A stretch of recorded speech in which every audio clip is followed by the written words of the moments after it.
রাত ঠিক 12টা। গ্রামটা তখন ঘুমিয়ে, কিন্তু হাওয়ার মধ্যে যেন অদ্ভুত একটা ভার, যেন কেউ নিঃশ্বাস চেপে অপেক্ষা করছে। দূরে বাঁশ ঝাড়ের ফাঁক দিয়ে হালকা আলো জ্বলছে, অথচ সেখানে তো কোনো ঘরই নেই, তবুও আলো আছে। আর সেই আলোর দিকেই হেঁটে যাচ্ছেন একজন মানুষ, তার নাম অমরেশ। এই গল্প শুধু একটি গ্রামের নয়, এই গল্প সেই অন্ধকারের, যেটাকে আমরা ভয় পাই, আবার বিশ্বাসও করি। কালো জাদু শুধু কুসংস্কার, নাকি এর পেছনে লুকিয়ে আছে ভয়ঙ্কর কোনো বাস্তবতা?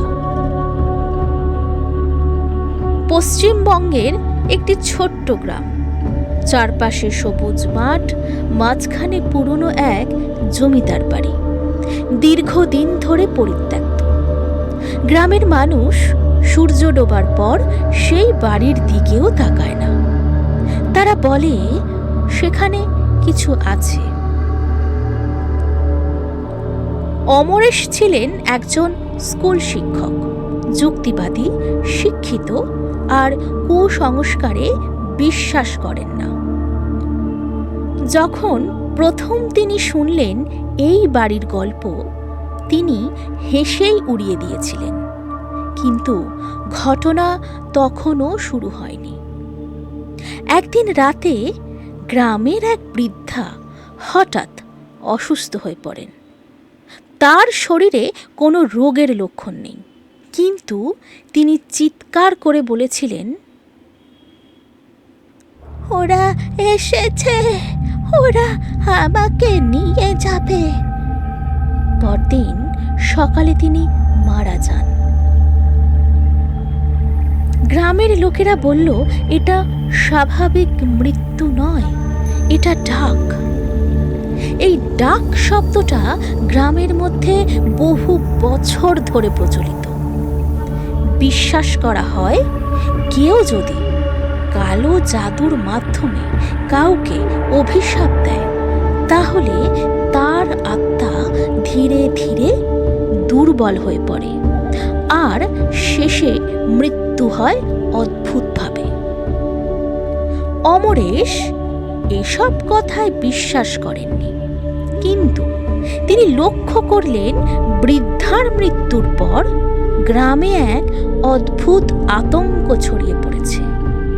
কেউ রাতে বাইরে বেরোয় না, শিশুদের ঘরের ভিতরে আটকে রাখা হয়, আর প্রতিটি বাড়ির সামনে জ্বলে উঠেছে সর্ষের তেলের প্রদীপ। লোকজন বলল এটা সুরক্ষার জন্য। এই সময়ই সামনে আসে আরেকটি নাম, রঘুনাথ। তিনি ছিলেন গ্রামের বাইরে বসবাসকারী এক তান্ত্রিক। কেউ তাকে সরাসরি দেখেনি, কিন্তু তার গল্প সবাই জানে। বলা হয় তিনি এমন কিছু সাধনা করেছেন যা সাধারণ মানুষের কল্পনার বাইরে। অমরেশ সিদ্ধান্ত নিলেন, তিনি এই রহস্যের শেষ পর্যন্ত যাবেন। এক রাতে তিনি একা বেরিয়ে পড়লেন জমিদার বাড়ির দিকে। আকাশে চাঁদ নেই, শুধু অন্ধকার। হাওয়ার মধ্যে একটা ঠান্ডা শীতলতা, যেন কেউ পাশে হাঁটছে। বাড়ির সামনে পৌঁছে তিনি দেখলেন দরজা আধ খোলা। ভেতর থেকে আসছে মন্ত্রের মতো একটা আওয়াজ। তিনি ধীরে ধীরে ভেতরে ঢুকলেন। ভেতরে যা দেখলেন তা তার সমস্ত যুক্তিবোধকে ভেঙে দিল। একটি ঘরের মাঝখানে মাটির ওপর আঁকা রয়েছে একটি অদ্ভুত চক্র। তার চারপাশে রাখা মানুষের খুলি, কালো মোমবাতি, আর মাঝখানে বসে আছে একজন মানুষ, চোখ বন্ধ, মুখে অদ্ভুত মন্ত্র। এটাই কি রঘুনাথ? হঠাৎ মন্ত্র থেমে গেল। ঘরের মধ্যে নিস্তব্ধতা। তারপর ধীরে ধীরে সেই মানুষটি চোখ খুলল। তার চোখে কোনো আলো নেই, শুধু অন্ধকার।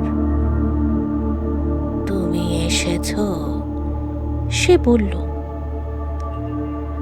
অমরেশের শরীর ঠান্ডা হয়ে গেল।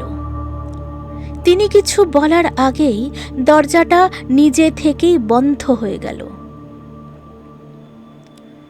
রঘুনাথ উঠে দাঁড়ালেন। তুমি বিশ্বাস করো না, তাই না? তার কণ্ঠে ছিল এক অদ্ভুত শান্তি। অমরেশ বললেন, এইসব ভণ্ডামি, মানুষের ভয়কে ব্যবহার করে তুমি এসব করছো। রঘুনাথ হেসে উঠলেন।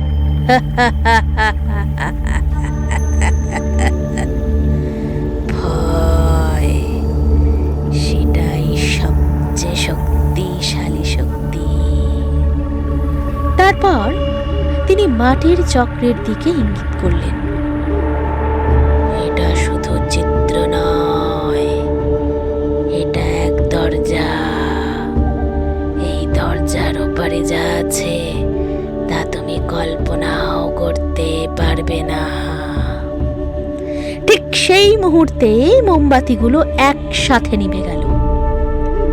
ঘর অন্ধকার, আর সেই অন্ধকারের মধ্যে অমরেশ শুনতে পেলেন কেউ যেন ফিসফিস করছে, তার নিজের নাম ধরে ডাকছে, অমরেশ। তিনি চারপাশে তাকালেন, কেউ নেই, কিন্তু আওয়াজটা আরো কাছে আসছে। এই সময় হঠাৎ করে তার মনে পড়ল বৃদ্ধার শেষ কথা, ওরা এসেছে। অমরেশ দৌড়াতে শুরু করলেন, কিন্তু দরজা খুলছে না। রঘুনাথ আবার মন্ত্র পড়া শুরু করলেন। ঘরের বাতাস ভারী হয়ে উঠেছে। অমরেশ অনুভব করলেন তার শরীর যেন ধীরে ধীরে দুর্বল হয়ে যাচ্ছে। এটা কি সেই ডাক? এই জায়গায় এসে গল্পটা শুধু ভয়ঙ্কর নয়, এটা বাস্তবের সাথে যুক্ত। ভারতের বিভিন্ন অঞ্চলে কালো জাদু বা তন্ত্র মন্ত্রের প্রচলন বহু পুরনো। ইতিহাস বলে কিছু তান্ত্রিক সাধনা মূলত আধ্যাত্মিক শক্তির জন্য ব্যবহৃত হতো, কিন্তু সময়ের সাথে সাথে কিছু মানুষ তা ব্যবহার করতে শুরু করে ব্যক্তিগত স্বার্থে, অভিশাপ, প্রতিশোধ বা নিয়ন্ত্রণের জন্য। মনোবিজ্ঞানীরা বলেন এই ধরনের অভিজ্ঞতার অনেকটাই হতে পারে ভয়, বিশ্বাস আর মানসিক চাপের ফল, কিন্তু অনেক ঘটনা এখনো ব্যাখ্যার বাইরে। অমরেশ তখন মাটিতে পড়ে গেছেন, তার চোখ ঝাপসা হয়ে আসছে। তিনি দেখলেন চক্রের ভেতর থেকে যেন কিছু বেরিয়ে আসছে। কোনো আকার নেই, কিন্তু উপস্থিতি আছে, ঠান্ডা, অদৃশ্য, কিন্তু ভয়ঙ্কর। রঘুনাথ থেমে গেলেন। এটাই সত্যি, তিনি বললেন, যাকে তুমি অস্বীকার করেছিলে। পরদিন সকালে গ্রামবাসীরা জমিদার বাড়ির সামনে অমরেশকে খুঁজে পেলেন। তিনি অচেতন কিন্তু জীবিত, কিন্তু তার চোখে সেই আগের আত্মবিশ্বাস নেই। তিনি কিছু বললেন না, শুধু মাঝে মাঝে ফিসফিস করে বললেন, ওরা ওরা আছে। রঘুনাথকে আর কখনো দেখা যায়নি। জমিদার বাড়ি আবার ফাঁকা হয়ে গেছে, কিন্তু গ্রামের মানুষ জানে ওটা ফাঁকা নয়।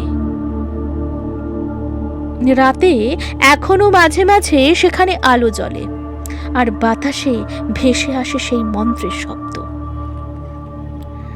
কালো জাদু এটা কি সত্যিই কোনো অতিপ্রাকৃত শক্তি, নাকি মানুষের মনের অন্ধকার দিকের প্রতিফলন?